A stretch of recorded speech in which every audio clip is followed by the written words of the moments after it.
परिस्थितीचं कारण आयुष्यामध्ये प्रत्येकजण कधी ना कधी देतो आणि परिस्थितीचं कारण दिल्याशिवाय कोणाचं जीवन इथपर्यंत पोहोचत नाही जिथं आज आलेलं आहे. नाही, माझी परिस्थिती अशी होती म्हणून मला असं वागावं लागलं, मी असं घडलो. पण खरंच तसं आहे का?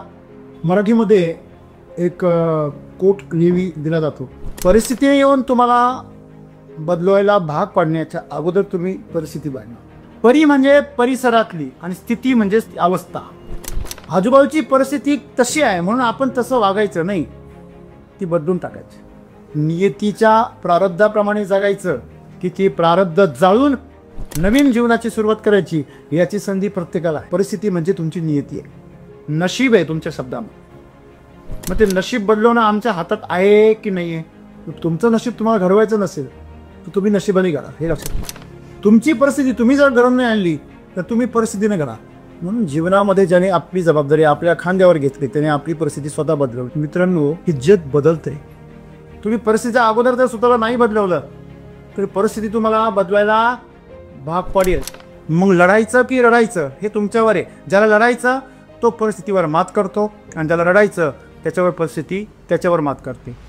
की आज जर आम्ही ज्या ठिकाणी आहोत ते आमच्यामुळे, आमच्या परिस्थितीमुळे, वडिलांमुळे किंवा आमच्या हिस्ट्रीमुळे नाही आहे. जर आमची प्रगती नसेल ती आमच्यामुळेच नाही आहे, जर असेल ती ही तुमच्यामुळेच आहे. त्याच्यामुळे सद्गुरू आज आम्हाला असं म्हणतात की तुम्ही कोण आहात हे परिस्थितीला ठरवून देऊ नका. तुम्ही काळाबरोबर स्वतःला बदलावलं पाहिजे. त्याच्याही पुढे जाऊन तुम्ही काळ बदलवलं पाहिजे. मग काळ कधी बदलतो? जेव्हा तुम्ही तुमची परिस्थितीवर मात करता. खरं की पोटात? आणि मी सद्गुरूंनी व्याख्या केली की तुम्ही तुमची परिस्थिती ठरवता, याला माहिती यश. आपण सर्वांनी एक गोष्ट लक्षात ठेवली पाहिजे की परिस्थितीला दोष न देता आपण परिस्थितीवर मात केली पाहिजे. आणि ही गोष्ट तुम्हाला सहज शक्य आहे. फक्त तुम्ही थोडासा प्रयत्न करणं, थोडासा, फार गरजेचं नाही आहे. जे काही तुम्हाला संघर्ष करावा लागतो तो सहन केला. स्वतःवर सगळी जबाबदारी घ्यायला शिकलं पाहिजे. तुम्ही जर हे केलं तर ही जी परिस्थिती आहे एक दिवस तुम्ही सांगाल तशी. तुमच्यासमोर उभा असलेला माणूस 1 रुपया वाचावा म्हणून रिक्षाने जात नव्हतं. गाडीला पेट्रोल टाकायला पैसे नाही आहे म्हणून गाडी लोटत नाहीच. डीएडला असताना जनावरांना बाजरीच्या घुगऱ्या घालतात तशा घुगऱ्या शिजून खाऊन दिवस काढाय. 2 वर्षाचं डीएड असतं, 2 वर्षामध्ये माझ्याकडे फक्त 2च ड्रेस होते. कधी तक्रार नाही. जी परिस्थिती असेल त्या परिस्थितीमध्ये जगायचं आणि लढायचं आणि शिकायचं. कोणाला दोष नाही द्यायचा, तुमच्यामुळे मी असा आहे, मी माझ्यामुळेच असा आहे. जबाबदारी जर घेतली तर मला वाटतं परिस्थिती बदलवणं फार काही मोठी गोष्ट नाही. म्हणून परिस्थिती बदलण्यासाठी स्वतःला तुम्ही संघर्षामध्ये लोटलं पाहिजे, जबाबदारी घेतली पाहिजे आणि जीवन बदलून टाकलं पाहिजे. आणि यालाच यश असं जग म्हणतात.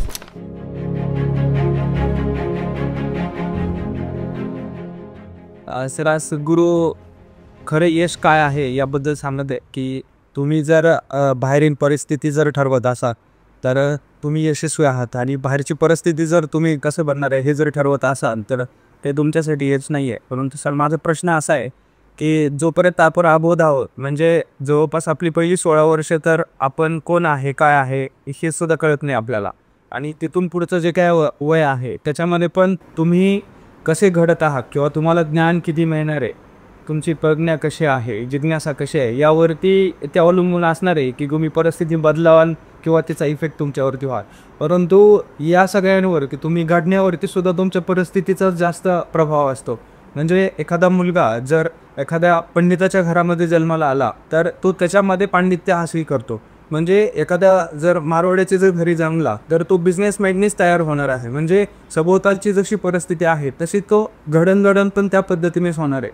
म्हणून सद्गुरू आज जे सांगताय की तुम्ही परिस्थिती बदलली पाहिजे, बाहेरच्या परिस्थितीने तुम्हाला नाही बदललं पाहिजे. तर मग हे कसं शक्य पडू शकतो?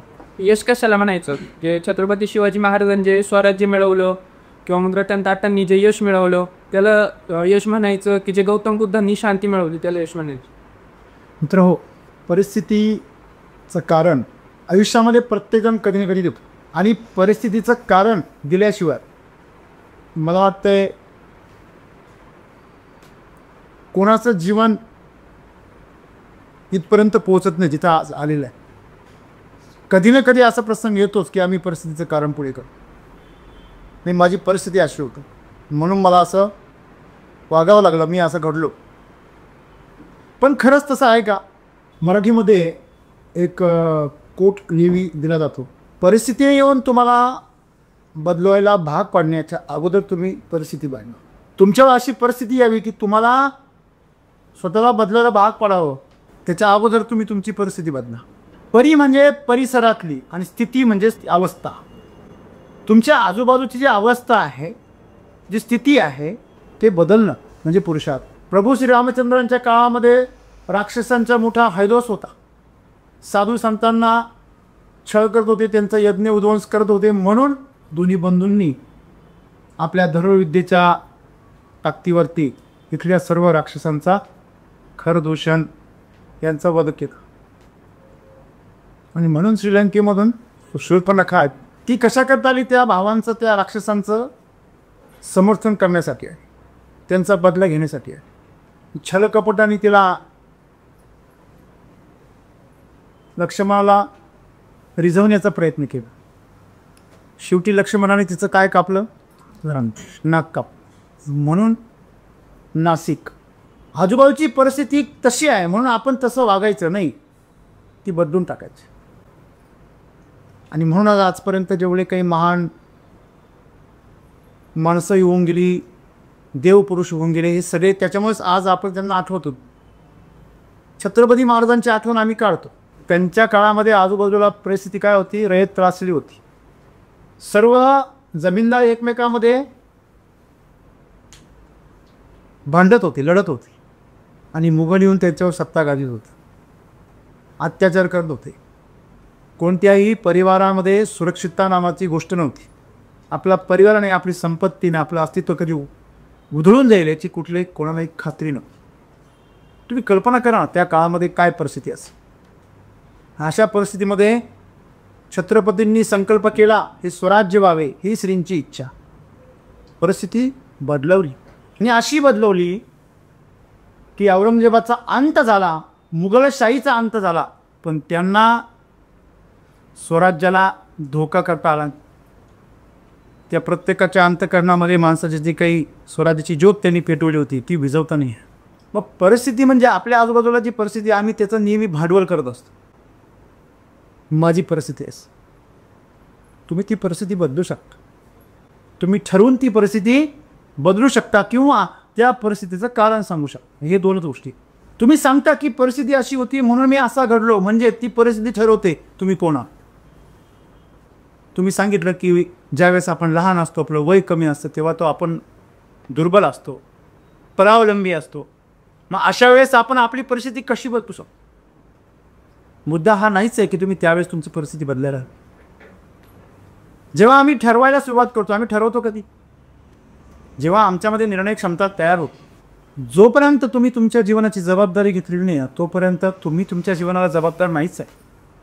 जेव्हा तुम्ही ठरवायला लागता, तुमच्या आतमध्ये एक व्यक्तिमत्व जन्माला येतं. तुमचे स्वतःचे विचार, स्वतःचं धारणा, स्वतःचे स्वभाव, स्वतःच्या आवडीनिवडी, या गोष्टींना जेव्हा महत्त्व प्राप्त होतं आणि तुम्ही स्वतःचं वेगळं अस्तित्व निर्माण करण्याचा प्रयत्न करता, त्यावेळेचा हा प्रश्न आहे. हा प्रश्न तुम्ही बालबोध असण्याचा नाही आहे. तुम्ही स्वतःचं संपूर्ण जीवन परमेश्वरावर समर्पित करून टाकलं, तुम्ही आयुष्यभर बालबोधच राहा. परंतु तुम्ही जेव्हा स्वतःवर कर्तृत्व घेता तेव्हा तुम्ही कर्मयोगाला आमंत्रण देत. मी कर्मावर प्रधान असं जीवन जगतो, कर्मप्रधान असं जीवन जगतो, मी कर्तृत्वाला महत्त्व देतो, तर तुम्ही कर्मयोगी होऊ शकता. कर्मयोगी म्हणणं म्हणजे काय हो? आपल्या पुरुषार्थाच्या द्वारे आजूबाजूला जे काही घडतं आहे ते कल्याणाच्या दिशेने घेऊन येणं, ते कल्याणासाठीच पुढे नेणं, ते सत्याच्या मार्गावर पुढे नेणं. एक सोपं उदाहरण आहे. तुमच्या आजूबाजूला काहीतरी बेकायदेशीर गोष्ट घडते, तुम्ही काय विचार करता? त्यांच्या फांदीत कशाला पडा, आपल्याला त्रास देतील, तेव्हा ते चाललंय ते चल. तुमच्या आजूबाजूला कुणीतरी, तुम्ही कर्मचारी आहात, कुणीतरी टाईमपास करतोय, तो गैरवापर करतोय साधन सामुग्रीचा, वेळेचा, तुम्ही काय म्हणता? कशाला त्याची चुगली करा, चाललंय ते चल दे. तुमच्या आजूबाजूची जी परिस्थिती आहे तुम्ही तिला शरण गेलेली आहे, तुम्ही ती बदलण्यासाठी काही प्रयत्न करत नाही. म्हणून परिस्थिती येऊन तुम्हाला एक दिवस बदलवते. ते कामचोर जे आहेत त्यांच्यावर एकदा ना एकदा कारवाई होते आणि तुम्ही त्या ठिकाणी सर्व माहीत असून काहीच केलं नाही म्हणून तुमच्यावर सुद्धा कारवाई हो. चोराच्या विरुद्ध पुरावा लपवून ठेवणे म्हणजे सुद्धा काय आहे, चोरीच आहे. आपण कुठल्या ना कुठल्या परिस्थितीमधून पुढे आलेलो आहे. प्रत्येक जणाची आपली आपली परिस्थिती आहे. तुम्ही म्हटलं त्याचं कारण पुढे करू शकता. जेव्हापासून तुम्हाला कळायला लागलेले तुमच्या जीवनाची जबाबदारी तुम्ही स्वतःवर घेतली, तेव्हापासून तुम्ही स्वतः किती निर्णय घेतले, की तुम्ही असे निर्णय घेतले नाही मी माझ्या आईवडिलांच्या पुढे नाही, मी माझ्या भावाच्या पुढे नाही, मी वडीलधाऱ्यांच्या पुढे जात नाही. याचा अर्थ तुला पुरुषार्थ गाजवायचा नाही, तुला तुझ्या आयुष्याची जबाबदारी घ्यायची. तुम्ही जेव्हा तुमच्या आयुष्याची स्वतःच्या खांद्यावर जबाबदारी घेता तेव्हा एका अर्थाने तुम्ही तुमच्या आईवडिलांना जबाबदारीतून मुक्त करता. पण तुम्हाला त्यांचा भार कमी करायचा नाही आहे. मी त्यांचा आदर करतो, मी त्यांच्या शब्दाच्या पुढे नाही, अशा बोंडस विचारांच्या खाली तुम्ही स्वतःचा नाकर्तेपणा झाकत असता. आणि नंतर तुम्ही सांगणार आहे नाही मी माझ्या आईवडिलांच्या पुढे जाऊ शकलो नाही म्हणून मी असा आहे. नियतीच्या प्रारब्धाप्रमाणे जगायचं की ती प्रारब्ध जाळून नवीन जीवनाची सुरुवात करायची, याची संधी प्रत्येकाला आहे. परिस्थिती म्हणजे तुमची नियती आहे. परिस्थिती म्हणजे काय, नियती आहे, प्रारब्ध आहे, नशीब आहे तुमच्या शब्दामध्ये. मग ते नशीब बदलवणं आमच्या हातात आहे की नाही आहे? आमचं प्रत्येकाचं एक नशीब आहे. तुम्ही जर काहीच नाही ठरवलं तर नशीब आपल्या पद्धतीने तुमचं जीवन पार पाडणार आहे. आणि तुम्ही जर तुमच्या जीवनाची जबाबदारी तुमच्या खांद्यावर घेतली तर तुम्ही त्या नशिबाला काय करणार आहे, बाजूला सारणार आणि तुमच्या पद्धतीने तुम्ही नशीब घडवणार. तुमचं नशीब तुम्हाला घडवायचं नसेल तर तुम्ही नशिबाने घडा, हे लक्षात ठेवा. तुमची परिस्थिती तुम्ही जर घडवून नाही आणली तर तुम्ही परिस्थितीने घडा. परिस्थितीनं माणूस घडतो कमी आणि बिघडतो जास्त, कारण त्याला रडव्याला जायची सवय लागते. त्याने स्वतःची जबाबदारी कधी घेतलीच नाही. मग तो कायम आईवडिलांना जबाबदार धरेल, समाजाला जबाबदार धरेल, त्याच्या आर्थिक परिस्थितीला जबाबदार धरेल. त्याला आपल्या जबाबदारीची जी काही ओझं आहे ते कुठल्या तरी खुंटीवर टाकण्यासाठी तो खुंटी सतत शोधत असतो. म्हणून जीवनामध्ये ज्याने आपली जबाबदारी आपल्या खांद्यावर घेतली त्याने आपली परिस्थिती स्वतः बदलवली. हे खरं आहे की खोटं आहे? नोकिया कंपनी आहे. नोकिया कंपनीचा मोबाईल एवढा प्रसिद्ध होता 90मध्ये, 1990 ते 2000 हा जो काळ होता. या काळामध्ये नोकियाला चॅलेंज नव्हतं ऑल वर्ल्डमध्ये, भारतामध्ये तर नाहीच. दुसरा मोबाईलच नव्हता लोकांच्या. जेव्हा स्मार्टफोन आले, सॅमसंग आलं, तेव्हा नोकिया म्हटलं आम्हाला नाही बदलायचं, आमचं तर सगळं फेमस आहे. झोपत राहिली ना नोकिया, स्वतःला बदलवलं नाही. किंवा त्यांच्या हातून ब्रँड निघून गेला, त्यांना कळलंसुद्धा नाही. सगळ्या लोकांनी नवीन स्मार्टफोन उचलले आणि शेवटी जेव्हा नोकिया जागा झाला तोपर्यंत एवढा उशीर झाला होता की त्यांनी स्मार्टफोन बाजारात आणले पण लोकांनी त्यांना नोकिया. कॅसेट प्लेअर होते पहिल्या. आता पुढे तुम्हाला कॅसेट प्लेअर बघायला मिळता का? कुठेच नाही. एक काळ असा होता, म्हणजे माझं तर सगळं तारुण्य त्याच्यामध्ये गेलं. माझ्याकडे कमीत कमी 100-200 कॅसेट होते. भजन, कीर्तन, संगीत, त्याच्यानंतर प्रवचनं. माझ्या आजही भरपूर कलेक्शन आहे. ती कॅसेट आणि तो कॅसेट प्लेयर आणि रेकॉर्डर हे त्या काळामध्ये प्रसिद्ध होतं. परंतु जेव्हा सी डीचा जमाना आला, सी डी प्लेयर आले, त्यांनी हे सगळे कॅसेट प्लेयर खाऊन टाकले. त्याच्यानंतर मेमरी कार्ड आले आणि त्यांनी सी डी खाऊन टाकले. C D player, V C D player, video C D player. याचं का होत मित्रांनो, हे जग बदलतंय. तुम्ही परिस्थितीबरोबर जर नाही बदलला, तुम्ही परिस्थितीच्या अगोदर जर स्वतःला नाही बदलवलं तर परिस्थिती तुम्हाला बदलायला भाग पडेल. कॅसेट प्लेयरच्या कंपन्या सगळ्या धुळीला मिळाल्या, सी डी प्लेयरच्या कंपन्या सगळ्या धुळीला. ज्यांनी त्यावेळेस स्वतःमध्ये कन्व्हर्जन केलं, स्वतःमध्ये बदल करून घेतला, ते आज टिकून आहे. बरोबर आहे? आणि म्हणून आपण बदललं पाहिजे. शेतकरी देखील आज स्वतः जो बदलला तो स्वतःहून बदलतोय, त्याचीच परिस्थिती टिकून आहे. बाकी सगळे उद्ध्वस्त झालेले आहे. मग लढायचं की रडायचं हे तुमच्यावर आहे. ज्याला लढायचं तो परिस्थितीवर मात करतो आणि ज्याला रडायचं त्याच्यावर परिस्थिती त्याच्यावर मात करते. तुम्ही बळी आहात का तुम्ही महाबली आहात हे तुम्हाला ठरवायचं. तुम्ही ठरवणार की तुमची परिस्थिती ठरवणार? कोण ठरवणार हे तुमच्यावर आहे. तुम्ही सायकलवर बसले आणि हँडल सोडून दिला तर काय होणार आहे? होऊन जोपर्यंत परिस्थिती चांगली आहे तोपर्यंत तुमची स्थिती चांगली आहे. एकदा की खड्ड्याची स्थिती आली की तुमची परिस्थिती बिघडली. मित्रांनो, हे जीवन पण असंच आहे. तुमच्या जीवनाची जबाबदारी तुम्ही तुमच्या हातात घेतली पाहिजे. किती दिवस तुम्ही दुसऱ्यांच्या अंगावर जबाबदारी ढकलणार आणि त्याला वेगवेगळी गोंडस नावं देणार, आदराची नावं देणार. मी फार आज्ञाधारी आहे, मी फार विनयशील आहे, मी नम्र आहे, या सगळ्या गोंडस नावाखाली आपण आपला नाकर्तेपणा झाकत असो. तुम्ही जर मुलं बाळं झाले तरी म्हणता मी अजून लहानच आहे, माझी पप्पा ठरवते, माझी मम्मी ठरवेल, मी नांदायचं आणि नांदायचं ही माझी मम्मी ठरवी. अशी परिस्थिती आहे. तुझ्याबरोबर शहरात यायचं की माझ्या आईवडिलांसोबत राहायचं ही माझी आई ठरवेल असे मुलं नाही आहे. मित्रांनो, ह्याच्यामध्ये योग्य काय अयोग्य काय हा मुद्दाच नाही आहे. मुद्दा हा आहे का तुम्ही जबाबदारी घ्यायला तयार आहे का? तुम्ही असा विचार का नाही करत मी आईला वडिलांना घेऊन पण शहरामध्ये येईल आणि त्यांना एक सुंदर आयुष्य देईल? उद्यात विचार का नाही तुमच्याकडे? जबाबदारी का नाही घेत?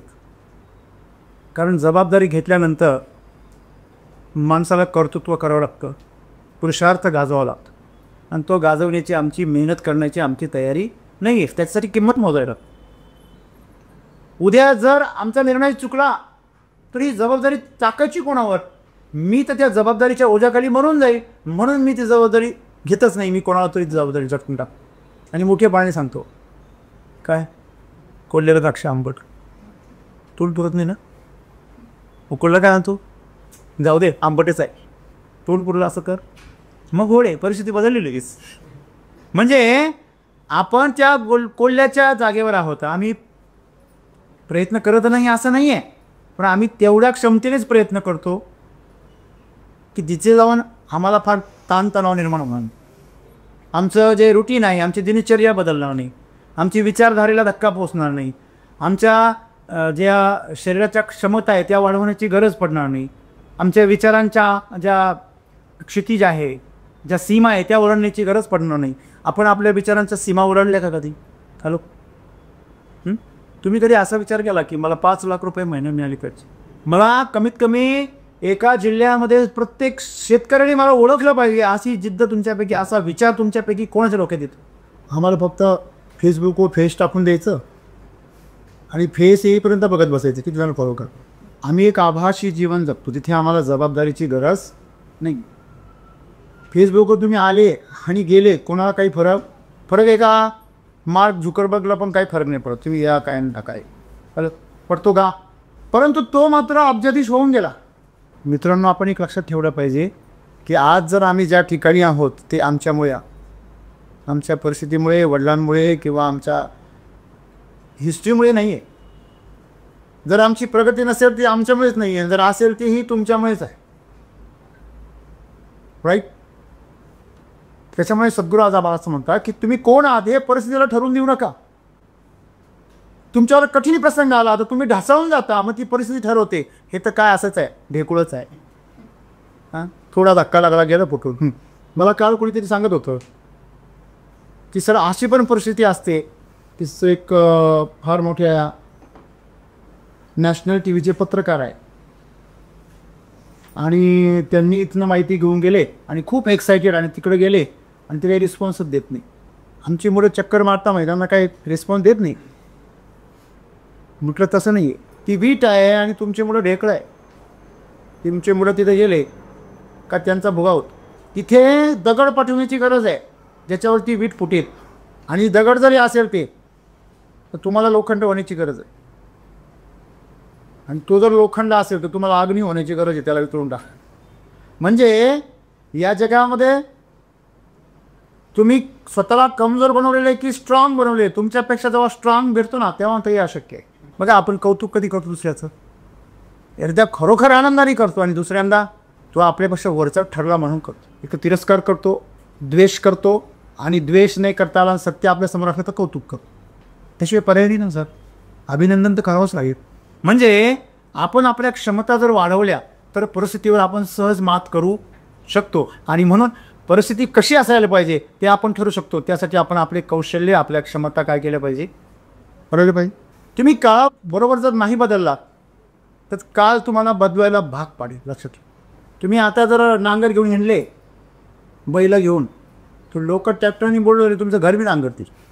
विदर्भामध्ये मराठवाड्यामध्ये एकेकाची 50 एकर जमीन आहे. तुम्ही जर बैलांनी नांगरायला लागली तर तुम्ही ह्या वर्षी नांगायला गेले की पुढच्या वर्षी घरी या, तोपर्यंत तुमचं घर लोक नांगरलेलं असेल. तुम्ही काळाबरोबर स्वतःला बदलावलं पाहिजे. त्याच्याही पुढे जाऊन तुम्ही काळ बदलावलं पाहिजे. त्यालाच महाकाल असं म्हणते. महाकाल म्हणजे का? जो काळाचाही काळ आहे, काळाचाही काळ आहे, त्याला महाकाल असं. मग काळ कधी बदलतो? जेव्हा तुम्ही तुमची परिस्थितीवर मात करता. खरे की खोटं आहे? आणि मी सद्गुरूंनी व्याख्या केली की तुम्ही तुमची परिस्थिती ठरवता, याला माहिती यश. जेव्हा तुम्ही काळावर मात करता, परिस्थितीवर मात करता, तेव्हाच तुम्ही खऱ्या अर्थाने पुरुषार्थ गाजवता आणि तुम्ही तुमचा प्रारब्ध भंग करता. तुमच्या नियतीला काय करता? तुम्ही दूर करता. नियतीवर मात करता. नियतीने तुमचा बुद्धिमान ठरलेला होता, नियतीने तुमचा पराभव ठरलेला होता, नियतीने तुमचा अंत ठरवलेला होता, पण तुम्ही पुरुषार्थाने ते बाकीत बदलून टाका. तुम्ही पुराणामध्ये ऐकलं असेल ना, मेलेला मुलगा जिवंत झाला. संतांच्या आशीर्वाद. प्रारब्ध जाळून टाकण्याची ताकद संतांमध्ये. जीवनातली प्रत्येक गोष्ट तुम्ही अशा प्रकारे बदलू शकता. राहिला प्रश्न तुमचा की खरं यश त्याच्या पुढेही जाऊन कोणाचं आहे? छत्रपती शिवाजी महाराजांचं यश म्हणावं, टाटांचं यश म्हणावं की गौतम बुद्धांचं यश? आधी पहिलं मला असं वाटतं की तुम्ही हे जे लोखंड चांदी ह्याच्यामध्ये जे अडकला, तिथून पहिले तुम्ही सोन्यापर्यंत या. तुम्ही असं कधी पाहिलं का लोखंडाच्या धातूमध्ये हिरा जडलेला आहे? हिऱ्याचं कोंदण जे असतं ते लोखंडाचं नसतं. तुम्ही तुमचं जे कोंदण आहे ते पहिलं तयार करा, मग हिऱ्या तुमच्याकडे आपोआप येईल. पहिले तुम्ही संसारामधून तर यशस्वी व्हा. संसारातलं यश म्हणजे छत्रपतींचं यश, म्हणजे टाटांचं यश. अध्यात्मातलं यश म्हणजे गौतम बुद्धांचं यश. त्या दोघांच्या यशाची सीमा वेगळी आहे. माणसं संसारामध्येच खुश नाही. मला सांगा, ज्याचं संसारामधून मन भरलेलं नाही आहे तो मुक्तीची आशा करेल का? मला कधी कधी फार हसायला येतं, कधी गंमत पण वाटते. हे साधू संत वगैरे फार म्हणजे आक्रोशाने फार वेदनेने सांगतात की तुम्ही मुक्त व्हा, ह्या जन्ममृत्यूच्या फेऱ्यातून, या संसारातून मुक्त व्हा. इथं आम्हाला संसारातली भोगच व्यवस्थित भोगायला मिळालेली. आम्हाला अजून एक काहीतरी डिश खायची इच्छा. आम्हाला कुठेतरी अजून फार सुंदर वाटते, आम्हाला कुठेतरी फार कोमल वाटते. अनेक प्रकारची भोग आम्हाला असे वाकुले दाखवत आहे. अनेक ठिकाणी जाऊन आम्हाला या जगातील सौंदर्याचा आनंद घ्यायचा आहे. हे डोळे आसुसलेले आहे, हे कान आतुरलेले आहे संगीत ऐकण्यासाठी, सुवर्ण संगीत, मधुर संगीत ऐकण्यासाठी, दैवी संगीत ऐकण्यासाठी. म्हणजे हे विविध प्रकारचे भोग आम्हाला अशा वाकुळे दाखवतो. आमचे इंद्रिय अशा प्रकारे आसुसलेले, आणि तुम्ही मुक्तीच्या गोष्टी करता. तुम्हाला साधारण भाषेमध्ये बोलायचं म्हणजे तुम्ही MA MSc MCOMच नाही आहे, तुम्ही PhDची भाषा करता. एखाद्या 10वीच्या मुलांनी, एखाद्या हायस्कूलच्या मुलांनी, एखाद्या मराठी शाळेतल्या मुलांनी म्हणावं PhD काय असतं? PhD पुढे त्याच्यापुढे फिकीच आहे. अध्यात्म म्हणजे संसारातून मुक्ती. जेव्हा तुम्हाला संसार नकोसा वाटेल, ह्याच्यामधलं सुखदुःखाचं जे चक्र आहे ते तुम्हाला भेदावंसं वाटेल, तेव्हा तुम्हाला अध्यात्माची गरज, तेव्हा तुम्हाला तिथल्या यशाची गरज. तुम्ही सध्या संसारात यशस्वी व्हा. तुम्ही चांगलं कर्म करा. कधी संसार करावा नेटका, संसार नेटका करावा, त्याच्यामध्ये यश मिळतं. इथे जरूर भांडण आहे. हां, जो खाए वो भी पछताए, जो न खाए वो तो और पछताए. मानवी जीवनामध्ये संसार म्हणजे विवाह आणि प्रपंच, बरोबर आहे ना? आणि या प्रपंचाला जुळून सर्व ज्या गोष्टी आहे, आपला प्रपंच, शेजारचा प्रपंच आणि आपल्या सगळ्या देशाचा प्रपंच, हा सर्व प्रपंच म्हणजे संसार आहे. अपेक्षा तुमच्या जीवनामध्ये जोपर्यंत आहे, वासना आहे आणि कामना आहे, ह्या दोन जोपर्यंत आहे तोपर्यंत संसार. ज्या दोन्ही जोपर्यंत तुमच्या तृप्त होत नाही ना, तोपर्यंत तुम्ही संसाराचंच यश शोधा. तुम्ही संसाराचं यश न भोगता तुम्ही जर परमार्थात गेलात तर तुम्ही तोलघशी पडा. तुम्ही जे लोक बघताच की साधू झाले आणि पुन्हा परत संसाराला आले, किंवा संसारिक मोहात पडले. हे जेव्हा तुम्ही बघता तेव्हा त्यांनी खऱ्या अर्थाने संसार भोगलाच नाही. आणि म्हणून अधोपरी ज्याला शब्द वापर जातो, अधोपरी तुम्ही संसार सोडून जर परमार्थात गेला तर तुम्ही जी बदललेली परिस्थिती आहे हा तुमचा भ्रम असेल. ज्या फळालाच सौंदर्य नाही आहे, समृद्धी नाही आहे, त्याला सुदृढता नाही आहे, जे फळ स्वतःच कमकुवत आहे, त्याचं बीज कसं असणार आहे? मग बीज पुढच्या प्रवासाला निघणार आहे अध्यात्माच्या. त्याच्या आधी फळ सुंदर यायला पाहिजे. ते फळ सुंदर येण्यासाठी, सुदृढ येण्यासाठी ते झाड सुंदर असायला पाहिजे, ते निरोगी असायला पाहिजे. हे प्रपंच म्हणजे हे झाड आहे. हे झाड आधी तुम्ही समृद्ध करा आणि मग बीजाची आणि बीज मुक्त होण्याची भाषा करा. म्हणून सांसारिक माणसांना मुक्ती सांगणं म्हणजे लहान पोराला PhDचं व्याख्यान देण्यासारखं. लहान पोरं असतात ते पहिली दुसरीला, त्याला सांगायचं तो PhD व्हायचं. तो विचारतो कशाबरोबर खातात PhD? काही पिण्याची गोष्ट आहे, त्याला माहितीच नाही. जे सांसारिक माणसाला आधी पहिलं संसार करणं गरजेचं आहे. संसारातली परिस्थिती आपण बदलली. तुम्ही अर्थकारण, तुमचं राजकारण, बरोबर आहे, हे बदलवलं पाहिजे. पण तुम्ही समाजकारण, अर्थकारण, राजकारण या 3 गोष्टींमधून तुम्ही पुढे गेला पाहिजे. बघा, घरामध्ये पण राजकारण असतं की नाही? भावाभावांमध्ये, बहिणी बहिणींमध्ये, त्याच्यावर तुम्हाला मात करता येईल पाहिजे. राजकारण तर भगवान श्रीकृष्णाने पण केलं, शकुनी मामाने पण केलं. पण दोघांच्या राजकारणामध्ये काय फरक आहे? सत्यासाठी राजकारण करणं, असत्यासाठी राजकारण करणं, याचा हा फरक आहे. मग संसार बी करायचा तो सत्याच्या मार्गाने करायचा. म्हणून अध्यात्माची गरज आहे. अध्यात्माला संसाराची काहीच गरज नाही आहे, पण संसाराला मात्र अध्यात्माची गरज आहे. या साधू संतांना या संसारामध्ये राहायची काहीच गरज नाही आहे, पण सांसारिक मनुष्यांना दिशा मिळावी म्हणून त्यांना संसारामध्ये राहावं लागतं. म्हणून सांसारिक माणसांची जबाबदारी आहे की तुम्ही आध्यात्मिक लोकांचं पालन पोषण करा. साधू संत त्यांना लोक टोमणे मारतात. तुम्ही म्हणता संसार सोडा, तुम्ही म्हणता कर्म सोडा, कर्मत्याग करा, अपेक्षांचा त्याग करा. हां, मग तुम्हाला खायला प्यायला जे लागतं त्याचा दान धर्म तर आम्हीच करतो ना, आम्ही कष्ट करतो म्हणून तुम्ही जगता, असं ज्यावेळेस त्यांना ट्रोल केलं जातं तेव्हा आपण हे समजून घेतलं पाहिजे की आध्यात्मिक पुरुष जे असतात यांना संसाराची काही अपेक्षा नसते, अपेक्षाच नसते. तर ते परमेश्वरा तुझी इच्छा असेल तर आम्हाला जगव, नाही तर आमचं याच्यातून मुक्ती झालेली आहे, या शरीरामध्ये आम्ही आसक्त नाही आहे, हे तू केव्हाही उचल. कपड्यात काही आनंद राहिलेला नाही आहे, तुम्ही आता तसेच ठेवणे तर काढून घ्या, काय फरक नाही. ज्यावेळेस तुम्ही पोलिसांची नोकरी सोडून देता तेव्हा तुम्हाला त्या गणवेशामध्ये काही इंटरेस्ट राहतो का? कारण त्याचा अधिकार गेला. तुम्ही तुमच्या आजूबाजूला जी परिस्थिती आहे आज, मग ती सांसारिक असो किंवा आध्यात्मिक असो, दोन्हीबद्दल बोलता येते. मग तुमच्या आजूबाजूची जी परिस्थिती आहे ती परिस्थितीवर तुम्ही मात केली पाहिजे आणि तुम्ही ठरवला पाहिजे तुमच्या आजूबाजूची परिस्थिती कशी असली पाहिजे. तुमच्या आजूबाजूला लोक तुमच्या अवतीभोवती प्रचंड दुःखद वातावरण निर्माण करतील, फार उत्साहाचं वातावरण निर्माण करतील. तुमच्या आजूबाजूला परिस्थिती तुमच्यावरती अनुकूल किंवा प्रतिकूल परिस्थिती निर्माण करेल, पण तुम्ही ती तुमच्यासाठी अनुकूल कशी करायची याचं कौशल्य प्राप्त केलं. मी नेहमी सांगतो की नाही, परिस्थिती मनाविरुद्ध आली तर माणसाने आणखी निखरलं पाहिजे, बिखरलं नाही पाहिजे.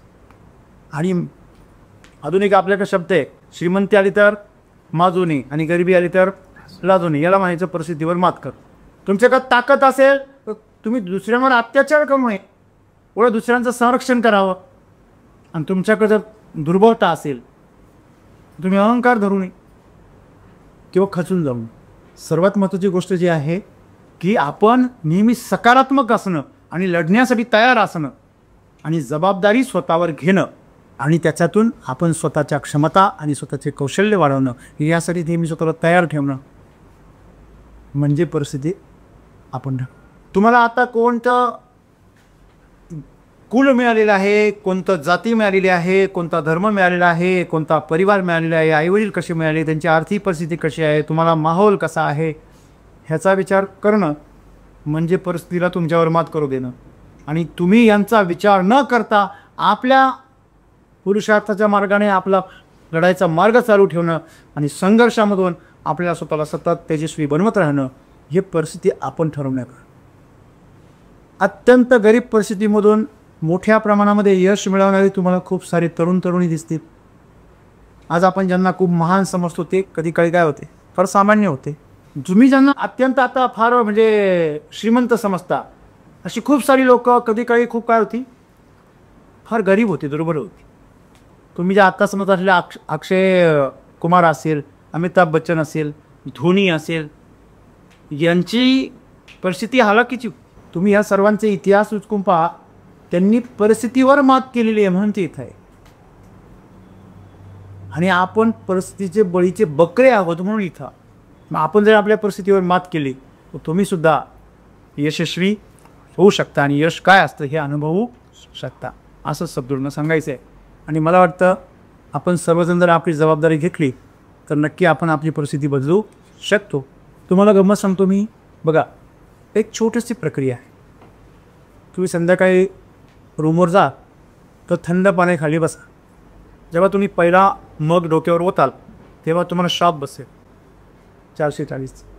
पण तुम्ही तो शॉक जर सहन केला तर दुसरा शॉक तुम्हाला 240चा बसेल, तिसरा शॉक तुम्हाला 140चा बसेल आणि तिसरा चौथा तुम्हाला 40चाच बसेल. एक वेळ अशी येईल का तुमचं डोकं गरम होईल, पाणी तुम्हाला नॉर्मल लागेल. पण ते डोकं गरम होईपर्यंत तुम्ही टिकले पाहिजे. दुसरा अनुभव, मी कडुनिंबाची गोळी खा असं म्हणतो सकाळी दररोज सगळ्या, बरोबर आहे. आता परिस्थिती काय आहे, व्हायरसची परिस्थिती आहे. प्रत्येकाला कोणाला कोणा व्हायरल इन्फेक्शन होईल. कडुनिंबाची गोळी जर खायची म्हटली किती कडू लागते, तुम्ही तोंडातच नाही ठेवू शकत. तुम्ही जर ती तोंडामध्ये ठेवून दिली आणि तुम्ही चावून जर खाल्ली तर तुम्ही सक्सेसफुल आहात. त्याच्यामुळे तुमचा सलायवा लाळ मिसळली पाहिजे. ती गंमत अशी आहे का तुम्ही जर ती चावत राहिले तर साधारणतः 2 ते 2.5 मिनिटानंतर ती गोड लागायला. किती मिनिटानंतर? ते 2.5 मिनिटं तुम्ही टिकले पाहिजे. म्हणजे हे सगळं तुमच्या शरीरामधले तुमच्या मनाचे विचार, त्या विचारांवर त्या भावनेवर नियंत्रण ठेवतात. हा जो संयम आहे हा जर तुम्ही ठेवला तर तुम्ही परिस्थितीवर काय करा. आम्ही जसं काही गोष्टींच्या बाबतीमध्ये आम्ही स्वतःच्या शरीरावर नियंत्रण ठेवतो की नाही. तुम्हाला नियंत्रण ठेवण्याचा अभ्यास आहे, तुमच्या शरीरात ती क्षमता आहे, पण आपण ती वापरत नाही. याच क्षमतेला आणखी पुढे न्यायची फार सोपं आहे, पण वचनबद्धता महत्त्वाची. आणि म्हणून परिस्थितीवर मात करणं फार अवघड आहे असं आम्हाला वाटतं, कारण आम्ही कधी प्रयत्न केलाच नाही. आमचे आजचे जे काही बंधू आहेत, आम्ही जे बांधून ठेवलेले आहे हजारो शेकडो म्हणजे वर्ष, मागचे जे काही 5-50 वर्ष आमच्या पिढ्यांनी हजारो वर्ष बांधून ठेवले, आम्ही पण ते पुढे तसेच ठेवले, ते आम्ही तोडले पाहिजे. शंभू राजांनी जो पराक्रम गाजवला तो गाजवण्यासाठी त्यांनी काही छत्रपतींना विचारलं होतं का पराक्रम गाजू का? तुम्हाला तुमच्या जीवनाची जबाबदारी घेणं आहे. कधी ना कधी तुम्ही तुमच्या ज्या लोकांवर आज अवलंबून आहात, ज्यांच्यावर तुम्ही जबाबदारी ढकलतात, त्या लोकांपासून तुम्ही वेगळे होणार आहात. ते तुम्हाला सोडून जाणार आहे, त्यांना कधी ना कधी जावं लागणार आहे. त्याच्या आधी तुम्ही स्वतःला उभे करा. आणि वेळ नाही आहे लक्षामध्ये. म्हणून आपण सर्वांनी एक गोष्ट लक्षात ठेवली पाहिजे की परिस्थितीला दोष न देता आपण परिस्थितीवर मात केली पाहिजे. आणि ही गोष्ट तुम्हाला सहज शक्य आहे, फक्त तुम्ही थोडासा प्रयत्न करणं, थोडासा, फार गरज नाही आहे. रोज एक नवीन प्रयत्न केला पाहिजे आणि तो टिकवला आणि ती शक्ती, लढण्याची शक्ती, योग्य दिशेने कल्याणकारी आयुष्यासाठी, सत्याच्या मार्गावर चालण्यासाठी जी शक्ती तुम्हाला हवी आहे ती तुम्हाला मिळेल. फक्त तुम्ही त्या मार्गावर चालायला पाऊल टाकलं पाहिजे. आणि जे काही तुम्हाला संघर्ष करावा लागतो तो सहन केला, स्वतःवर सगळी जबाबदारी घ्यायला शिकलं पाहिजे.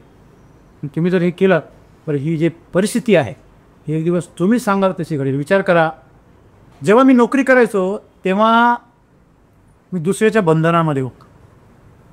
त्या बंधनात राहून मी मुक्तीसाठी प्रयत्न केले, आर्थिक स्वातंत्र्यासाठी प्रयत्न केले. मग मी स्वतःचं स्वातंत्र्य मिळवण्यासाठी मी दुसऱ्यांच्या समस्या सोडवण्यासाठी लढायला सुरुवात केली. अक्षरशः ते ऊन, ती थंडी, तो वारा, या तिन्ही ऋतूमध्ये काय काय होत असेल याची कल्पना जर मी तुम्हाला सांगितली तुम्ही विश्वास बसणार नाही.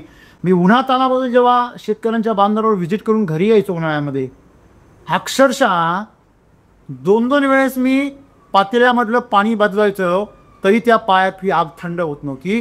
ते पाणी गरम व्हायचं आणि पाय कशीच गरम राहायचे. 2-2 वेळेस असं व्हायचं. बराच वेळ ते पाय पाण्यात ठेवून बसायचं, पायांना अशा भेगा पडायचे. आज एकदम मुलीसारखे माझे नाजूक पाय दिसतात, ते तेव्हा नव्हते. थंडीमध्ये अशी परिस्थिती असायची की थंडीतून आल्यानंतर ते एवढे गारठलेले असायचे पाय की कधी कधी कातडं जाळाचा वास यायचा तरी कळायचं नाही का खालून भासते. पायाचं कातळं खालून जळायला लागायचं, एवढं ते तापायचं. पावसाच्या बाबतीत एक किस्सा सांगितला. इथे शेजारी सिन्नर आहे, तिथे पंचवटी हॉटेल आहे, तिथे एक मंत्रालय हॉल आहे, तिथे मिटिंग असायची दर बुधवारी. दिवसभर नोकरी करून संध्याकाळी धावपळ करत निघायचं, तर अनेक वेळा असं व्हायचं की हेल्मेट सोडून सगळं भिजलेलं असायचं. डोक्यातलं हेल्मेट जर सोडलं ना, बाकी सगळं अंतर्वस्त्रांसहित भिजलेलं असायचं, शूजमध्ये पाणी गेलेलं असायचं. इथं यायचं, बाथरूममध्ये जायचं आणि कपडे पिळायचे आणि परत घालायचे आणि मिटिंगमध्ये जाऊन बसायचं ओल्या कपडे. एकदा एक नाशिकलाच एक फार मोठ्या वक्त्याचं भाषण होतं आणि दुसऱ्या दिवशी लहान बहिणीचं लग्न होतं आणि कारवाई मी होतो. इकडनं हळदीसाठी नवरदेव येत होता, विशेष करून ते नाशिकचेच होते, आणि तिकडनं मी माझ्या मित्रांना घेऊन मिटिंगला चाललो. थोडी कल्पना तर करा, हळदीचा कार्यक्रम घरी चालू, स्वयंपाक चालू, पाहुणे येत आहे हळदीच्या कार्यक्रमाला, आणि मी माझ्याबरोबर सर्व माझ्या टीमला घेऊन तरुण पोरांना मिटिंगसाठी घेऊन कुठे चाललेलो आहे, नाशिकला चाललेलं आहे. मी नाशिकला आलो, रात्री मिटिंग करून गेलो, तर तिथे भाऊबंद मला म्हणायचे, याला जर इथे बहिणीच्या लग्नाची काळजी नाही, आम्ही काय थांबू इथे. मित्रांनो, परिस्थितीवर मात करणं काय असतं हे असतं. कित्येक वेळा जेवायलाच मिळत नसायचं, पाणी मिळत नसायचं, गाडी जर रात्री बंद पडली तर तिथेच झोपायचं रस्त्यावरच. मोटरसायकलवर प्रवास करताना 11 वर्षामध्ये कित्येक वेळा वाघ समोर आले, आडवे आले, तरच तर बरोबर चालायचं माझे 1-1 किलोमीटर. कम्प्लिटली 9 वर्ष सर्व गाव झोपलेलं असायचं आणि मी 1 वाजता रात्री यायचं, 1 वाजता 2 वाजता. हे ठरलेलं गणित होय. मला सांगायचं काय, आजही मी प्रवास करतो, त्यावेळेस उन्हातून जाताना मला अशा झाया लागायच्या, काय सांगू तुम्हाला. मी खड्ड्यांच्या रस्त्यातून चालताना असा त्रास व्हायचा, पण आज ना त्या उन्हाच्या झळ्या मला काही माझं वाकडे करू शकता, ना माझं तो खड्डे माझे काही वाकडे करू शकता. मी आज उन्हाला नाही बदलू शकलो, तर मी माझ्या AC गाडीमध्ये बसून प्रवास करतो. मी ठरवतो किती टेम्परेचर असेल, सूर्य नाही ठरवतो. रस्त्याचा खड्ड्याचा रस्ता आहे की सदा रस्ता आहे की किती स्पीडने चालायचं आहे मी ठरवतो, रस्ता नाही ठरवत.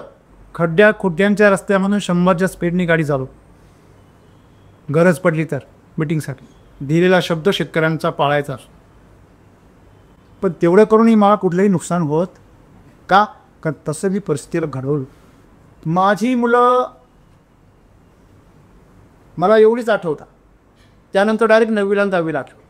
मध्ये मला मुलं आठवतच नाही, त्यांचे माझ्याकडे फोटो नाही, काय आठवणी पण नाही. मुलीचा वाढदिवस, लाडाची मुलगी, एवढा वाढदिवस, आणि वाढदिवसाच्या दिवशी मी कुठे, शेतकऱ्याच्या बांधावर राहतो. एकही वाढदिवस त्यांचा साजरा करायला मी उपस्थित राहू शकलो नाही. पण आज मीच काय, आम्ही सगळा गाव गोळा करू शकतो आणि रोज वाढदिवस साजरा करू शकतो. दिवाळीला अशा दिवाळ्या असतील की त्या दिवाळींना घरात 1 रुपया नसायचा, अक्षरशः ढासाढासा रडलेला असेल. व्यापाऱ्यांनी पैसे कळून दिले तेव्हा. विचार करा ना तुम्ही, देवात पूजा करायला 1 रुपया पण नाही आहे, आणि नोकरीला आहे मी, नोकरी आहे माझी, पगार आहे मला, तो पगाराचे पैसे पण शेतामध्ये खर्च करून टाक. बाजार नाही टोमॅटोला, त्याच्यामुळे अतिशय कमी पैसे आले, जेवढे पैसे आले ते बी व्यापारी घेऊन पळून. सांगण्याचं तात्पर्य आहे की कोणती परिस्थिती नाही आहे. जे परिस्थिती जर आढावा जर घेतला, मी तुम्हाला जे सांगतोय आता ते फक्त 10% आहे, 90% मी तुम्हाला सांगू पण शकत नाही. पण जर कोणाचं कारण असेल, त्यांनी ही कारणं ऐकावी, बरोबर आहे. आतासुद्धा जेव्हा आम्ही व्हिजिटला जातो तेव्हा खरं तर माझ्यासारखा जर ह्या लेवलचा माणूस असेल तर तो व्हिजिटला जाणार नाही. पहिली गोष्ट हा विषय सोडून दे, तो लाखो रुपये पगार दिला आणि खालच्या टीमला पाठ, आणि जर गेला तो दिवसामध्ये 5 स्टार हॉटेलमध्ये राहून 1च व्हिजिट करेल किंवा 2च करेल, सकाळ संध्याकाळ. दुपारी उन्हाचं बाहेरसुद्धा निघणार नाही. पहिले विचारून घेईल परिस्थिती काय, रस्ता आहे का. आज आमची एंडेवर, जिथे मारुती जाणार नाही तिथे एंडेवर जाते, काही तिकडे तर मोटरसायकल जाणार नाही तिथं आमची एंडेवर घेऊन जातो. आणि शेतकऱ्याच्या बांधावर म्हणजे बांधावर प्रत्येक शेतकऱ्याला अपेक्षा मला असते की रामसरांची एंडेवर आमच्या शेतात येईल. 1000 किलोमीटरचा प्रवास होतो, अगदी सीमा ओलांडली जाते प्रवासाची, व्हिजिटची. या सगळ्या क्षमता ज्या आहे, ह्या क्षमता आपण निर्माण केल्या की त्या दैवी क्षमता आहे. आपण ते साधनेतून काय केलं आहे, निर्मक्या कोणाला तरी वाटत असेल नाही ही दैवी क्षमता, यांना दैवी आशीर्वाद आहेत. अच्छा, वेदना सहन करायचं पण दैवी आशीर्वाद.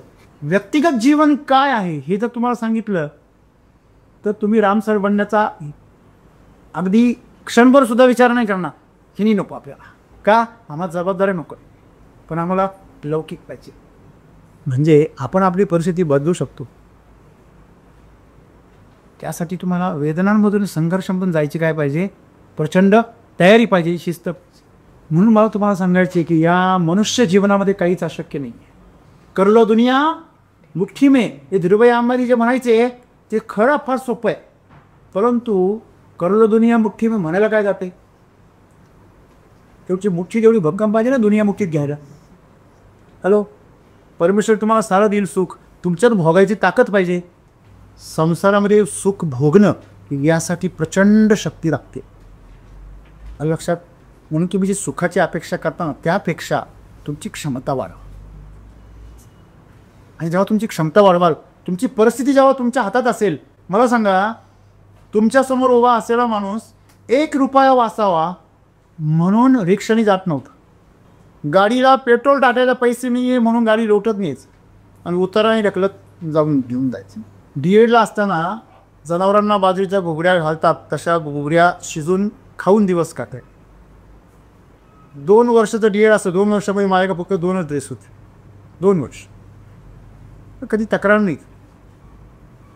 जी परिस्थिती असेल त्या परिस्थितीमध्ये जगायचं आणि लढायचं आणि शिकायचं. कोणाला दोष नाही द्यायचा, तुमच्यामुळे मी असा आहे, मी माझ्यामुळेच असा आहे.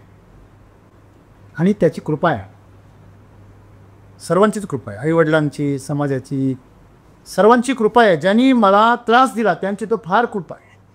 हे कधी कळतंय, आज कळतंय.